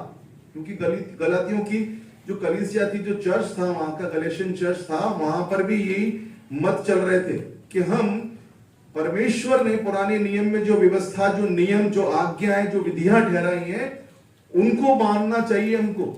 और पौलुस ने जो कलीसिया स्थापित की थी, वो कहते थे कि हमको विश्वास के द्वारा हम धर्मी ठहरते हैं, व्यवस्था से हमें कोई लेना देना नहीं है। और प्रभु के दास ने बहुत अच्छे से हमको ये सिखाया है कि दोनों चीजें अपने अपने समय पर और अपने अपने तरीके से मानना आवश्यक है। ये कहीं भी नहीं सीख सकते हम कि व्यवस्था को हम छोड़ दें, ना वचन इस बारे में बताता है। लेकिन व्यवस्था का जो इस्तेमाल करते करते हम उसके आदी बन जाते हैं, एक मशीन बन जाते हैं, जैसे फरीसी और शास्त्री बन गए थे। उसके पीछे के जो कारण थे उनसे उनको कोई लेना देना नहीं है। क्योंकि मैं आपको बताऊं, व्यवस्था जो है, व्यवस्था का मतलब कोई भी नियम, रिचुअल्स, विधियां जो किसी भी धर्म की हो सकती हैं। हमारे धर्म में भी, हमारे परमेश्वर ने भी हमको कुछ नियम विधियां दी, उसको व्यवस्था हम बोलते हैं। व्यवस्था सदैव मनुष्य को कार्य पर लगाती है। जैसे एक नियम बना लिया, सुबह 5 बजे उठना है, नहाना है, फूल तोड़ना है, मंदिर जाना है, मस्जिद जाना है, अजान पढ़नी है 5 बार, उसको पढ़ने से पहले वुजू करना है, अपने आप को शुद्ध पवित्र करना है, चटाई बिछानी है, वहां घुटने के बल बैठना है, कान में उंगली डालनी, बहुत सारे नियम हो सकते हैं, है ना, अलग अलग। ये सब व्यवस्थाएं ये मनुष्य को कार्य पर लगाती है, परमेश्वर को अवसर नहीं देती कार्य करने के लिए। लेकिन जो विश्वास की व्यवस्था है वो परमेश्वर को हमारे जीवन में अधिकार के साथ काम करने की ताकत देती है और अवसर देती है। ये फर्क है व्यवस्था और विश्वास में। व्यवस्था के द्वारा हम लगे रहते हैं, हाँ, है ना, बलिदान करने जाना है, वहां हज पे जाना है, वहां यात्रा पे जाना है, ये सब व्यवस्था है। ये सारे सिस्टम है उस धर्म के, उस रीति रिवाज के, जो हम पालन करने के लिए मशीन की तरह लग जाते हैं। उसके लिए पैसा भी आवश्यक है, साधन भी आवश्यक है, फिर उनको कमाने के लिए हम कुछ भी गलत सही कुछ नहीं सोचते, क्योंकि व्यवस्था पूरी करनी है। लेकिन जब विश्वास कर लेते हैं हम परमेश्वर पर, तो परमेश्वर को अवसर दे देते हैं कि वो हमारे विश्वास को बढ़ाने के लिए हमारे जीवन में इंटरफेयर करे, ऐसे चमत्कार करे, हमको ऐसा टर्न कर दे, ऐसा मोड़ दे, ऐसा सीधा कर दे कि हम कहें वास्तव में ये काम मनुष्य का नहीं, परमेश्वर का। समझ में आ रही है? और परमेश्वर ने भी इस बात को कहा, प्रभु यीशु मसीह ने। मत्ती रचित सुसमाचार 5वां अध्याय 17 से 19 पढ़ें, क्या लिखा है? Matthew chapter 5 verse 17 to 19। उसके बाद इसका 20वां पद भी हम देखेंगे। ये पहाड़ी उपदेश सबको मालूम है। मसीह स्वयं क्या कह रहे हैं? यह ना समझो कि मैं व्यवस्था या भविष्यवाणी। ये पौलुस नहीं कह रहा है, कोई उसका प्रचारक नहीं कह रहा है, उसका दास नहीं कह रहा है, स्वयं ईसा मसीह इस बात को कह रहे हैं। क्या कह रहे हैं? व्यवस्था या भविष्यवक्ताओं की पुस्तकों का लोप करने आया हूं। मैं इसलिए नहीं आया कि मैं भविष्यवक्ता या व्यवस्था की पुस्तकों को गायब कर दूं या मूसा की व्यवस्था का विरोध कर दूं। मैं इसलिए नहीं आया हूं। हाँ, आगे। लोप करने नहीं परंतु पूरा करने आया। परंतु मैं उस व्यवस्था को जो परमेश्वर के द्वारा परमेश्वर के दास मूसा को दी गई थी, उसको पूरा करने आया हूं। और जब इसके आगे बढ़ते हैं तो क्या लिखा है? देखो, क्योंकि मैं तुमसे सच कहता हूं। क्योंकि मैं तुमसे सच कहता हूं, झूठ नहीं कहता हूं कि मैं तुमको कहानी बना के बता दूं व्यवस्था कुछ नहीं है, ये कुछ नहीं है, वो कुछ नहीं है, सब कुछ है भाई। मैं तुम्हें सच कहता हूं कि जब तक आकाश और पृथ्वी टल न जाए, जब तक ये आकाश और पृथ्वी जो हम अपनी आंखों से देखते हैं और ये विश्वास करते हैं कि ये किसी सर्वशक्ति ने बनाया है, मनुष्य की बनाई हुई चीज नहीं है। ये आकाश और पृथ्वी इस बात की गवाही है कि ये सर्वोच्च पावर, एक ऐसी पावर है, शक्ति है जो पूरे संसार को चला रही है, उसी के द्वारा बनाई गई है। जब तक दिखाई देते रहेंगे तब तक क्या होगा? तब तक व्यवस्था में से एक मात्रा, तब तक व्यवस्था में से एक मात्रा, एक बिंदु भी बिना पूरे हुए नहीं टलेगा। तो व्यवस्था भी आवश्यक है। अब 20वां पद, क्योंकि मैं तुमसे कहता हूँ, हाँ, यदि तुम्हारी धार्मिकता शास्त्रियों और फरीसियों, अब आ रही है सही जगह वो, लेकिन प्रभु यीशु मसीह फरीसियों, शास्त्रियों, धर्मियों को, जो उस समय के अपने आप को पंडित, प्रकांड ज्ञानी कहते थे, व्यवस्था का ज्ञानी कहते थे, और उसका पालन करके बिल्कुल मशीन बन गए थे, उनका सिस्टम बन गया था, वो करते थे, और वो छाती ठोक के कहते थे, प्रभु मैं तो ये करता आया हूं, मैं तो सारे दान देता आया हूं, मैं तो तेरी आज्ञाओं को पढ़ता आया हूं, वचन पढ़ता आया हूं, सब कुछ कर रहा हूं, लेकिन तुम्हारी व्यवस्था क्या होनी चाहिए? आगे फिर से पढ़ो उसका। क्योंकि मैं तुमसे कहता हूँ, हाँ, तुम्हारी धार्मिकता, यदि तुम्हारी धार्मिकता शास्त्रियों और फरीसियों की धार्मिकता से बढ़कर ना हो, यदि उससे बढ़कर, उसके समान रही, तो फिर तुम्हारा व्यवस्था मानने से कोई मतलब नहीं है। लेकिन उससे बढ़कर तुम्हें कुछ करना पड़ेगा व्यवस्था को पूरा करने के लिए। यदि बढ़कर नहीं हुई तो तुम स्वर्ग के राज्य में कभी प्रवेश न करने पाओ। समझ में आ गई? व्यवस्था को मानकर एक मशीनी व्यक्ति बनकर आप स्वर्ग में प्रवेश नहीं कर सकते। यानी स्वर्ग का मतलब परमेश्वर के द्वारा जो आशीष हमको मिलनी है इस संसार में, और इस मृत्यु के बाद का जो अनंत काल का जीवन है, उसमें तुम प्रवेश नहीं कर पाओगे, क्योंकि व्यवस्था इस रीति को पूरा नहीं कर रही। क्योंकि परमेश्वर इस बात को जानता था कि पूरी पृथ्वी पर जो मैंने व्यवस्था दी है वो इतनी कठिन है कि उसको पूरा करने के द्वारा कोई धर्मी बन ही नहीं सकता। लेकिन उसका मतलब ये नहीं कि मेरे उससे पूछे कि तूने व्यवस्था दी क्यों थी। नहीं, व्यवस्था तो पालन करना है, डिसिप्लिन तो हमको रहना है, लेकिन उससे आगे बढ़कर हमको विश्वास की धार्मिकता में बढ़ना है। तब जाकर के हम अनंत काल के जीवन में, इटर्नल लाइफ में जा सकते हैं, व्यवस्था के द्वारा नहीं। गाय को चारा डाल दिया, हाँ गाय का पेट भर गया, एक अच्छी बात है। समाज में लोग हमको कहेंगे बड़ा धर्मी व्यक्ति है, सुबह उठकर गाय को चारा डालता है। हाँ बिल्कुल, पशु पक्षियों का ध्यान रखना हमारे परमेश्वर ने हमको सिखाया है, लेकिन उसके द्वारा हम स्वर्ग में चले जाएंगे या हमारे पाप क्षमा हो जाएंगे, यह असंभव है। क्योंकि वचन साफ कहता है मनुष्य, हर एक मनुष्य क्या है? पापी है। स्त्री और पुरुष जब शारीरिक संबंध बनाते हैं तो गर्भ धारण होता है, उसके जन्म की व्यवस्था ही पाप के द्वारा होती है, जो पवित्रता नहीं है। लेकिन परमेश्वर ने उसको भी आशीष करके ठहराया है कि पति और पत्नी हो, उनके संबंध बने और संसार को चलाने के लिए उनको संतान मिले, वो पाप नहीं है। लेकिन बिना विवाह किए संतान पैदा करना वो पाप है, या अनैतिक तरीके से कोई कार्य करना वो परमेश्वर की व्यवस्था के अनुसार पाप है। कहने का मतलब हमको व्यवस्था के आगे बढ़ना पड़ेगा धार्मिकता में, फरीसियों शास्त्रियों की तरह नहीं। और इसी थोड़ा सा और आगे बढ़ो, 20 के आगे। तुम सुन चुके हो कि हाँ, पूर्व काल के लोगों से कहा गया था, पूर्व काल के लोगों से कहा गया था कि हत्या न करना, व्यवस्था मूसा को जो दी गई थी, हत्या ना करना। और अब यीशु मसीह क्या कह रहे हैं? और जो कोई हत्या करेगा वह कचहरी में दंड के योग्य होगा। ये व्यवस्था है, आज के हमारे कॉन्स्टिट्यूशन में भी है, संविधान में भी है। हत्या करेगा कोर्ट में जाएगा, उसको सजा होगी। लेकिन क्या हो गया सिस्टम को? झूठ, फरेब, धोखा, पैसा, वकील खरीद लिया, वो खरीद लिया, बदल दिया ना, वो छूट जाते हैं। लेकिन क्या परमेश्वर के न्याय से बच पाएंगे वो लोग? नहीं बच पाएंगे।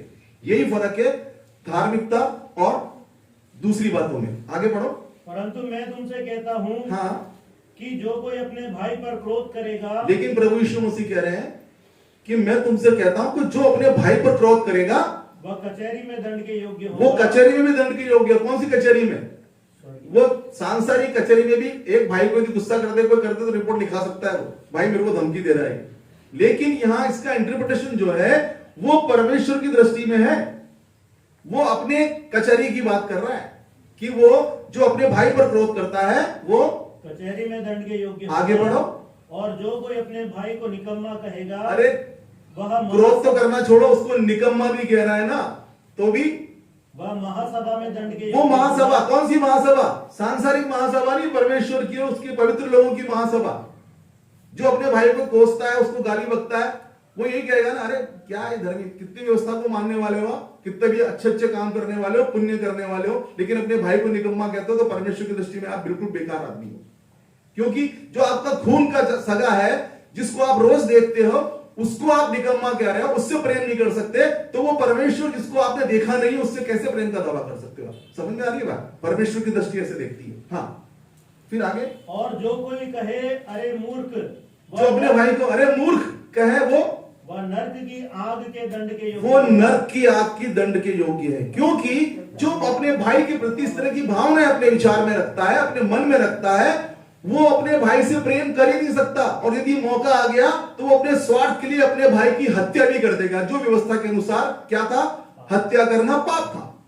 समझ में आ गई? यीशु मसीह ने तो और कठिन कर दिया ना, व्यवस्था को गायब नहीं करा, वहां तो सीधा चाकू मारा, मर्डर कर दिया और जेल हो गई। परमेश्वर ने कह दिया साहब ये अधर्मी है, लेकिन वो कह रहा है भैया मूर्ख भी मत कहना, निकम्मा भी नहीं कहना, क्योंकि ये विचार जब हमारे मनों में आ जाते हैं और बढ़ते चले जाते हैं, बढ़ते चले जाते हैं, हमारा क्रोध बढ़ते चलता चला जाता है हमारे भाई या अपने परिवार के या किसी व्यक्ति के प्रति, तो हम उसकी हत्या भी कर डालते हैं। तो हमें और कठिन व्यवस्था दे दी प्रभु यीशु मसीह ने। तो कहने का मतलब परमेश्वर चाहता है कि हम उसकी धार्मिकता विश्वास दोनों में बढ़े, व्यवस्था में भी बढ़े, व्यवस्था को गायब ना करें। वचन में भी रेफरेंस दिया भाई ने, विश्वास ही के द्वारा अनुग्रह हुआ। लेकिन सच्चाई यह है, उसके बाद की जो हबक्कुक और दूसरी कैसे पढ़ा, वो ये है कि परमेश्वर का अनुग्रह जब हम पर होता है ना, तब हम उस पर विश्वास करते हैं। हम विश्वास कर ही नहीं सकते परमेश्वर के अनुग्रह के बिना। अनुग्रह का मतलब उसकी दया, उसकी अनुकंपा हम पर हो जाती है ना, तब हम उसकी, हमारा ध्यान उसकी ओर आकर्षित होता है। वरना हमारा ध्यान तो संसार की ओर ही लगा रहता है। पैसा, ये कमाई, वो कमाई, ये पद, ये नाम, ये पोजीशन, ये सब क्या है?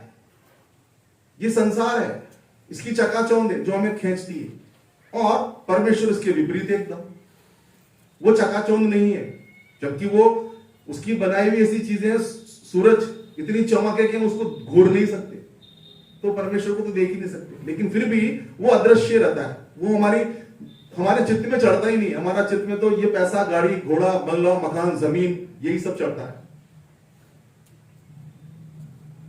कहने का मतलब हमें परमेश्वर की ओर आकर्षित होना है, तो हम अपने विश्वास के द्वारा बढ़ेंगे। लेकिन विश्वास तभी होगा जब उसका अनुग्रह, उसकी दया हम पर हो जाएगी ना, तो हमारा मन भक्ति में लगने लगेगा, हम उसकी शक्ति की ओर आकर्षित होने लग जाएंगे, हम अपने जीवन को उसके सामने समर्पित कर देंगे। हमारा जो भी हमारे अंदर बुराइयां पाई जाती हैं, जैसे यही पढ़ा हमने, भाई के प्रति हमारे मन में क्रोध है, जलन है, डाह है, परिवार की किसी और के लिए, पड़ोसी के लिए है, अपने समाज के किसी व्यक्ति के प्रति है, ये हमें परमेश्वर के पास जाने से रोकती हैं सब बातें। जब इनको धीरे धीरे हम कम करने लगते हैं ना, परमेश्वर के से माफी मांगने लगते, प्रभु हाँ मुझसे गलती हो रही है, प्रभु मैं इससे रिश्ता सुधारना चाहता हूँ, मैं इससे क्षमा मांगना चाहता हूँ, या इसको क्षमा करना चाहता हूँ, ये भावनाएं जो हमारे आनंद आने लगती है ना, इट मीन्स परमेश्वर का अनुग्रह आप पर हो गया है। आप अपनी उन चीजों को स्वीकार करने लगे हो जो परमेश्वर की दृष्टि में पाप है। और फिर उसके अंदर जब हम विश्वास करते जाते हैं, करते जाते हैं, तो फिर हमारे अंदर की उस गंदगी को, उन चीजों को वो निकाल देता है, हमको एक अच्छा व्यक्ति बनाता है जो सबसे प्रेम करने वाला है और सबकी मदद करने वाला है। फिर उसके अंदर फिर धार्मिकता के काम भी आ जाते हैं, वो काउंटेड है, उनकी गिनती हो जाती है। हाँ, लेकिन फिर भी उनके द्वारा हम स्वर्ग में नहीं पहुंच सकते, क्योंकि वो काम व्यवस्था के हो गए और व्यवस्था मनुष्य को काम पर लगा रही है। और परमेश्वर ये चाहता है कि हम उसके विश्वास में इतने बढ़ जाएं, वचन के अनुसार, व्यवस्था के अनुसार, कि वो हमारे जीवन में काम करता चला जाए। यही फर्क है व्यवस्था और विश्वास के अंदर। तो प्रभु इन वचनों के द्वारा आशीष दे और इसमें और मनन करें। ये बहुत लंबा चौड़ा विषय है, इसमें बाइबल में खोजेंगे आपको तो वहां कहीं भी नहीं मिलेगा कि व्यवस्था को छोड़ना है हमें। लेकिन हम व्यवस्था के द्वारा मन में आ जाए कि हाँ ये गलती हो गई मुझसे, तो अब मैं धर्मी नहीं ठहर सकता, मैं स्वर्ग में नहीं जा सकता, और वहीं हम अपनी जर्नी को या परमेश्वर की नजदीकी में जाने से हम अपने आप को पीछे ढकेल लें। नहीं, ये गलती होगी। ये विचार शैतान का और अंधकार की शक्तियों के हैं, वो डालता है इस तरह के विचार, हमें उसमें आना नहीं है। हमें क्या करना है, उस व्यवस्था में जहां गलती है उसको आगे सुधारने की कोशिश करनी है और परमेश्वर के विश्वास में और आगे बढ़ते जाना है। समझ में आ रही बात? हाँ, तो व्यवस्था और विश्वास दोनों आवश्यक है। प्रभु इन वचनों के द्वारा हमको आशीष दे। आइए हम प्रार्थना करें। धन्यवाद प्रभु जी, एक बार फिर से आपके सम्मुख अपने आपको लेकर आते हैं प्रभु जी। जो वचन आपके दास के द्वारा प्रभु जी मिले, जो अध्ययन आपकी आत्मा के द्वारा हमने किया है पिता परमेश्वर, इस पर आशीष देना। व्यवस्था और धार्मिकता और विश्वास पिता परमेश्वर सब आपस में जुड़े हुए हैं प्रभु जी। आपने भी उनको पालन किया प्रभु जी, आपने भी उनको पूरा किया है पिता परमेश्वर, वरन उनसे आगे और आज्ञाएं ऐसी दे दी है प्रभु जी जो वास्तव में पिता परमेश्वर जब उन छोटी छोटी आज्ञाओं को करते हैं तो हम उन बड़े अपराधों से बच जाते हैं प्रभु जी। हम में से हर एक की सहायता करना, इस वचन पर आशीष देना और इन वचनों के द्वारा और भी लोगों को सिखाना, ताकि पिता परमेश्वर वो आपके अनुग्रह के द्वारा जो उनके अंदर विश्वास की आत्मा पैदा हुई है, जो आपकी शक्ति पर विश्वास करने लगे, आपके कामों पर विश्वास करने लगे, इन छोटे छोटे बंधनों से छूट कर प्रभु जी वो आपके योग्य बन जाए, ताकि पिता परमेश्वर ये सारी सृष्टि एक आदरणीय और प्रेम में भर जाए पिता परमेश्वर, जो आपका स्वभाव है, प्रेम करना, क्षमा करना और क्षमा पाना पिता परमेश्वर। होने दीजिए प्रभु जी हर एक व्यक्ति पिता परमेश्वर इससे आशीषित होकर इस योग्य बन जाए, ताकि पिता परमेश्वर ये लड़ाई झगड़े संसार में जो विश्व युद्ध की संभावनाएं चल रही है, महामारियां चल रही है प्रभु जी, एटॉमिक पावर पिता परमेश्वर, जैविक हथियार पिता परमेश्वर छोड़े जा रहे हैं, कोरोना जैसे, इन सब से पिता परमेश्वर हम सब आजाद होकर उस परमेश्वर की उपस्थिति में आ जाएं पिता परमेश्वर, जहां सिर्फ प्रेम और शांति है पिता परमेश्वर। इनके द्वारा आशीष देना, आपके दास के लिए धन्यवाद अर्पित करते हैं प्रभु जी, जिन्होंने आत्मा के सामर्थ्य के द्वारा इन वचनों को बोया है इस कलीसिया में, और इन वचनों के द्वारा हर एक जन आशीषित हो जाए और इसमें बढ़ता चला जाए और इसी के अनुरूप उनका जीवन होता चला जाए। यही आपकी व्यवस्था है और यही आपकी विश्वास की धार्मिकता है। सारा आदर इज्जत महिमा आपको देते हुए ये विनती आपके बेटे हमारे मंजू खुदावंद यीशु मसीह के नाम से मांगते हैं, सुनिए और ग्रहण कीजिए पिता, आमीन। और अभी समय है कि हम अपनी बेटे परमेश्वर को अर्पित करेंगे। उस समय जो जिनका आज टर्न था वर्शिप लीड करने का, वो परिवार एक और गीत गाएगा, उस गीत को हम सब भी सीखेंगे। तो मैं आपसे रिक्वेस्ट करूं, जो भी गीत आप लोग गाते हैं ना आगे जिनका टर्न आ रहा है, वो गाने सिर्फ मुझे ना भेजें, कलीसिया में सबको भेज दें। और जब प्रैक्टिस के लिए आते हैं तो आप सब आ सकते हो, जरूरी नहीं है कि जिस परिवार का टर्न है वही प्रैक्टिस करें, आप सब भी सीख जाएंगे तो आपके लिए भी अच्छा होगा, ठीक है। तो आप लोग आ जाएं समय पर, हर शनिवार को 6 बजे। हाँ, पहले ऑफरिंग ले लें, उसके बाद स्पेशल सॉन्ग, एक स्पेशल सॉन्ग आंटी भी गाएगी।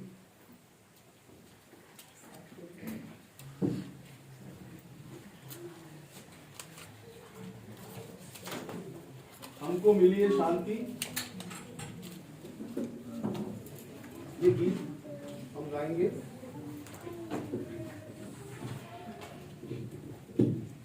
प्रभु तेरे उदार मन से।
अच्छे अच्छे गाने सीखते रहें और परमेश्वर की स्तुति आराधना करें ताकि उसके नाम को महिमा मिले और हमको आशीष मिले।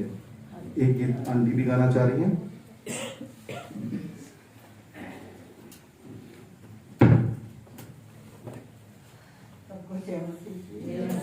रात में मत जाइएगा। परमेश्वर का जो वचन है वो जीवित वचन है और उस वचन ही के द्वारा हम सबों को क्या मिला है? जीवन मिला। हमारा प्रभु यीशु मसीह हमारे लिए बलिदान हो गया और फिर भी संसार के लोग उसके पास नहीं आ रहे। इवन उसके अपने लोग, हम लोग भी अपने कामों के द्वारा उससे दूर चले जाते हैं। और वो हम में से प्रत्येक को क्या कह रहा है?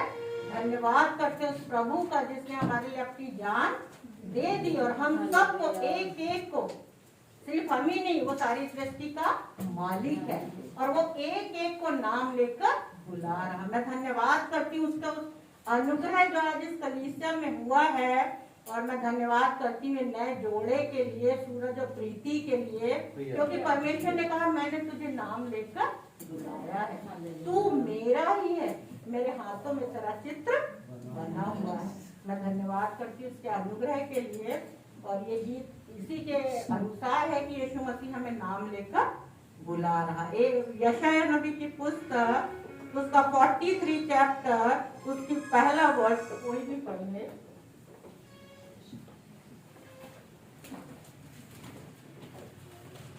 यशायाह नबी की पुस्तक उसका 43 चैप्टर उसकी फर्स्ट आयत।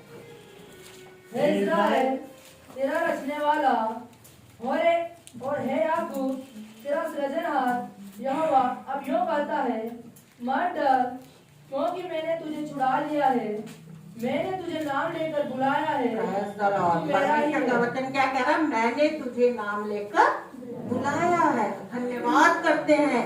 इतना बड़ा विश्व है, इतनी बड़ी जनसंख्या है, पर एक एक का नाम लेकर वो कह रहा है मैंने तुझे नाम लेकर बुलाया है।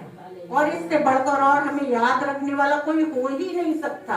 हमारे परिवार के लोग हमारा नाम भूल जाएं, हमें भूल जाएं, परंतु वो सारी सृष्टि का मालिक क्या कह रहा है? मैंने तुझे नाम लेकर बुलाया है। मैं धन्यवाद करती हूँ कि आप मेरी रात पे मत जाना और परमेश्वर के उन वर्डिंग्स पर, परमेश्वर के वो वचन जो इसे गाने में है, इसको याद करते हुए और इसका धन्यवाद करते हुए मैं परमेश्वर का धन्यवाद करती हूँ कि वो आज भी कलवरी पे हमारे लिए बलिदान हो गया, परंतु आज भी बाहें फैलाकर हमें क्या कर रहा? बुला रहा है कि हम अपने पापों में से निकल कर उसकी हुजूरी में आ जाए, अपनी ढिठाइयों में से निकल कर उसकी हुजूरी, उसके विश्वास में आ जाए, उसको जान जाए कि वो कितना प्यारा परमेश्वर है। यीशु बुला रहा, यीशु बुला रहा, यीशु बुला रहा, यीशु बुला रहा। तेरा नाम ले लेकर तुझे यीशु बुला रहा, तेरा नाम ले लेकर तुझे यीशु बुला रहा। क्या पाएगा तू जीत कर इस दुनिया को?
निश्चित वही परमेश्वर का वचन कह रहा, चोर आया चोरी करने, घात हत्या करने, पर यीशु आया जीवन देने और बहुत आया उसका जीवन देने।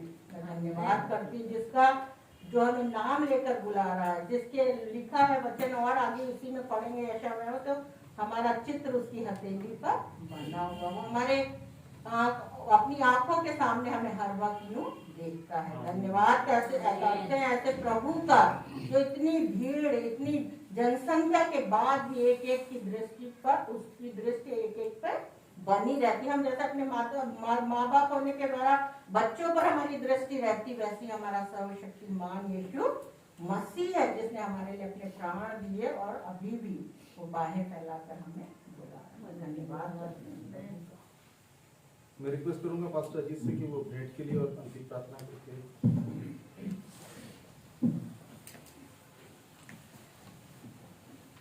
आइए हम प्रार्थना करें। हमारे जीवित महान और सच्चे प्रभु जी, हम आपका धन्यवाद करते इस सुंदर दिन के लिए पिता, जो आपने हम सबको अपने अनुग्रह से दिया पिता परमेश्वर, कि हम आपके भवन में आ सके पिता। और पिछले दिनों पूरे परमेश्वर आपने हमें पूरा सप्ताह भर संभाला। एक बार फिर पिता परमेश्वर आपने हमें अपनी छत के अनुग्रह में आने के लिए, आपके भवन के अनुग्रह में आने के लिए आपने अवसर दिया।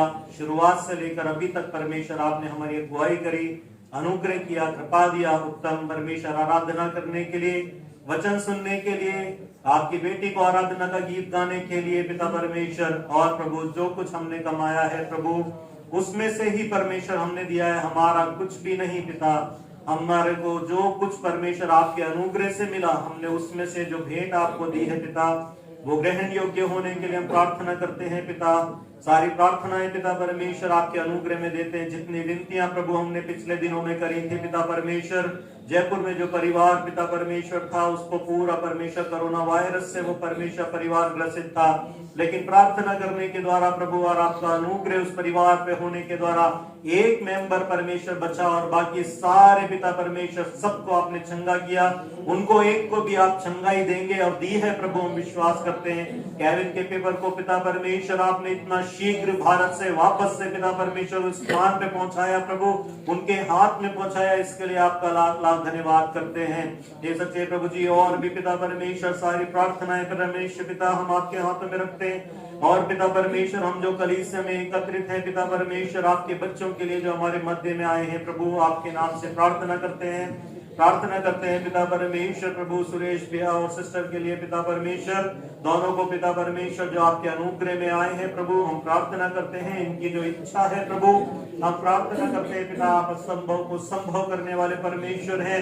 और प्रभु आपका वचन बोलता है मत डर, जैसा हमने प्रभु आपकी बेटी के वचनों से सुना, तेरे वचन में परमेश्वर पिता इस बात को लिखा गया, मत डर, मैं तेरे संग हूं, तू मेरा है, मैंने तुझे नाम लेकर बुलाया है। सच्चे प्रभु जी, इस परिवार को आशीष कर, इनके हर भय के कारणों को निकाल पिता, इनकी हर प्रकार की निंदा के कारणों को इनके जीवन से निकाल दे पिता परमेश्वर। हर भय का कारण परमेश्वर पिता तेरी सामर्थ्य के द्वारा इनके जीवन से निकल जाए पिता। और प्रभु तेरी महिमा होते हुए परमेश्वर अपनी आंखों से देखने के लिए प्रभु दोनों को परमेश्वर मदद कर, सहायता कर, और ये प्रमाणित करें परमेश्वर की आप जीवित हैं। हालेलुया। ये सच्चे प्रभु जी परमेश्वर, आप तीसरे दिन जी उठे, आपने संसार के पापों को अपने ऊपर ले लिया पिता, आप मारे गए, लेकिन हमारे लिए परमेश्वर आप तीसरे दिन जी उठे और स्वर्गीय राज्य में प्रवेश किया प्रभु, और आज स्वर्ग में है और अपने लोगों की प्रार्थना और विनती के लिए आज भी स्वर्ग से दृष्टि करते हैं प्रभु। हम आपका धन्यवाद करते हैं। आपने बोला जहां 2 और 3 मेरे नाम से एकत्रित होते वहां मैं होता हूं पिता, आप हमारे मध्य में हैं। हम आपकी उपस्थिति के लिए भी आपका धन्यवाद करते हैं। प्रत्येक को जो यहाँ बैठा है आशीर्वाद दें प्रभु परमेश्वर पिता। जिन बच्चों ने पिता परमेश्वर गवाही में इतने अच्छे वचन याद करें, उन्हें और आशीष करें पिता परमेश्वर। प्रभु परमेश्वर, मैं बैठा बैठा सोचता हूँ प्रभु, इतना वचन मैं याद नहीं कर सकता, लेकिन कलीसिया के बच्चे ऐसे बढ़ रहे प्रभु, इसके लिए मैं आपका धन्यवाद करता हूँ। और अनुग्रह करें, कृपा करें। उत्तम वचन जो आपके दास के द्वारा हम तक आया प्रभु, वास्तव में व्यवस्था के द्वारा परमेश्वर पिता, लेकिन धार्मिकता तो हमें आपके लहू से मिलती है, आपके बलिदान से मिलती है प्रभु। हम आपका धन्यवाद करते हैं। करुणा दया करने वाले ईश्वर हमारे सच्चे प्रभु जी, जब हम यहाँ से जाएं तब भी आपका अनुग्रह हमारे संग चले, और प्रभु संसार के हर एक पाप से पिता परमेश्वर, जैसा आपके वचन आपके दास ने बोला, जो कुछ मैंने गिरा दिया यदि उसे फिर उठाता हूं तो पाप करता हूं। हे सच्चे प्रभु जी, जो कुछ हमने गिरा दिया, जो कुछ हमने छोड़ दिया प्रभु तेरे नाम से, उस बातों को वापस ना उठाए परमेश्वर पिता। हमें इतनी शक्ति देना, सामर्थ देना, क्योंकि संसार में पिता जब हम जाते हैं परमेश्वर पिता और तेरे वचन से और तेरे परमेश्वर भवन से जब बाहर निकलते हैं परमेश्वर, हमारे ऊपर ऐसी परीक्षाएं आती है, उन सब में आपका वचन, आपका अनुग्रह, आपकी सामर्थ हमारे को मदद करे कि हम स्थिर रहें परमेश्वर पिता। और जो गिरा दिया सो गिरा दिया परमेश्वर, दया कर, अनुग्रह कर, प्रत्येक को आशीष कर परमेश्वर। आप पूरे सबको आपने संभाला, इसके लिए आपका धन्यवाद। सुबह शुरुआत से लेकर अंत तक आपने हमारी अगुवाई करी, इसके लिए आपका धन्यवाद। प्रार्थना सुना धन्यवाद करते मसीह यीशु के नाम मांगते, सुनिए और ग्रहण कीजिए पिता। अब हमारे प्रभु यीशु मसीह का अनुग्रह, परमेश्वर पिता का प्रेम और पवित्र आत्मा की सहभागिता, संगति हम सबके साथ और संसार के प्रत्येक विश्वासी जन के साथ और विशेषकर इस कलीसिया के छोटे बड़े सदस्य के साथ और विश्वास की प्रार्थना की किए गए हर एक विषय के साथ अब से लेकर सर्वदा तक होती रहे। आमीन। प्रभु आप सबको आशीष दे।